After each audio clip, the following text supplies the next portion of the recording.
Nick here, VSS Customs. Today we're going to show you a build we've been working on in our spare time in between working kids. This is about a 1/8 scale 2-cylinder nitro build. It's also 2-speed. So for the engine it's a Toyan FS L200.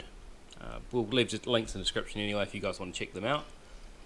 With a 2-speed gearbox, this is just from a HSP 1/8 scale monster truck. We've done a custom air filter sort of to look a little bit more realistic. Stainless steel fuel tank. So with the running gear, this is a GV was it a BV or BG1 I think it's called. This is a here anyway.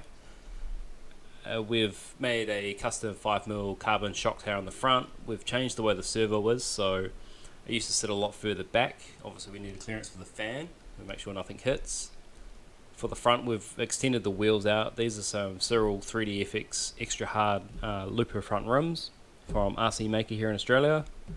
Give it a sort of a nice little drag look. For our servos here, AOL B53 CLS high torque servos. So we're running these directly off 7.2 volts. Just makes it a lot easier for a nitro to not have to step anything down. We can slow it down if we need to. We've got the same servo in the back as well. With our linkage here, which worked out very easily, and we were a bit worried this was going to be fun, but it worked out super easy. So that's full throttle, that goes back to your brake and it locks it up. On the back we're running some DE Racing Mini Outlaws, the same as what we run on our drag bikes. This is a softer compound that we did try on our bikes, but we found that they ballooned a lot more because they were softer. Now the back end, part of it is the GV front rear end from the same donor car, but these are 3D printed, and if you know the GV you know it's belt driven. So this is a gearbox from trying to remember what brand, it's like a Helion or something random like that. We'll look it up, and this is a here anyway.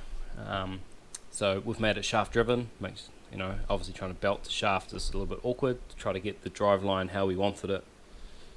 So of course we had to make rear shock tower, we had to machine up, and a little bracket to make it suit. And then obviously we needed to tie sort of the back end a little bit more into the chassis, so we came up with this. Clears everything nice and clean. Now we go over to this side here. Hopefully you can see. This is our electrics box here. Battery fits in here. Got our receiver. We've got the normal Toyan starter, which is obviously, you can see here, it's got an electric starter motor, and then the secondary one which powers your second glow driver. So everything is a remote start. We ended up picking up this little thing here. Want me to see it? This little thing that we've got stuck here is a PWM switch. So what that does is it takes the voltage in, but it won't turn on until you push a button on your controller, which then sends a signal to the box here, which is for the starter motor and then one of the glow drivers, and then there's a secondary one just stuck down here which sends the voltage to that, which starts the engine, and as soon as you push a button, turns it back off, powers off again. So we go over to the side here again. You can see you see this little stainless tank down here. These have got like a little overflow which come out the bottom here. We haven't finished doing that yet, so we're just going to run a little pipe that will go in there to a little cat tank. This is actually a little sealable pillbox that we got off Amazon. It's worked out really nicely. They came in a few different colours, but we decided silver looked the best. So have a look underneath. Obviously this is all a custom chassis here. We're running our normal servo horns that we make here. If you guys want to pick one up, come in a few different styles. Okay, so now we're going to give you a little bit of a demo on how our electric starter works. Battery here, picked up, it's a drone battery from China Hobby Lines. It's probably a little bit big for this, but we wanted to be sure we had good capacity. Also helps counterbalance the weight from that side as well. We're probably going to put weight on the side so it's a little bit more even. So for our controller, we're just using a FlySky GT5 with the channel 3 button down here.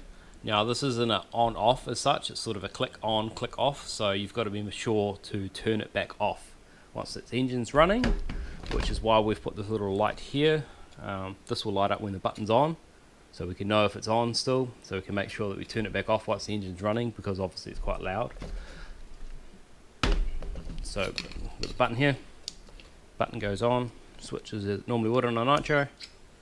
Turn this on, make sure we've got steering, throttle, and when you push this button, it Starter goes on, you see the light goes on. When it comes off, the light goes off, so you know it's turned off again. So it's very simple. So now we're going to hopefully go take it for a bit of a test. We're going to take these wheels off it because we haven't actually glued everything down yet. So we're just going to put some random wheels on it and take it sort of a bit of a test, make sure all the linkages are working right, nothing gets stuck open. So here's some footage here, and thanks for watching. Until the next one, have a good one.